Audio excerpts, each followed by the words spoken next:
Beli aneka macam kue cuma Rp800.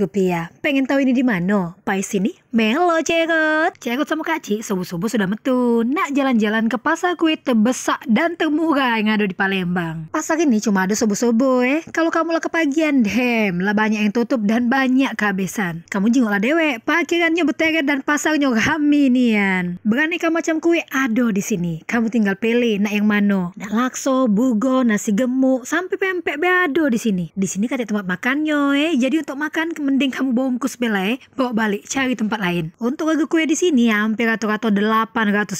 Ada juga yang 1000-an tapi itu kue lah bonafit nian menurut Cerot. Cak Ida beli kue di sini sampai berebutan banyak nian uang yang nak ngisi senek kotak pas nian kalau di rumah kamu lagi ada acara arisan, sedekah atau lain-lain. Kamu pacak beli di sini. Untuk kamu yang pengen jual lagi pas nian karena kue di sini aneka ragam dan regonya cuma Rp800. Untuk aso menurut Cerot lemah memang tidak mencak di bakery tapi inilah pacak mod kamu happy. Jingoklah dewe, anak-anak Cerot lagi demen nian makannya Untuk lokasi ada di Jalan Jenderal Sudirman, di Pasar Cinde, ini di pelataran pedestriannya di pinggir jalannya. Nah, jadi pas nian kalau kamu nak beli kue-kuean, kayo mampirlah.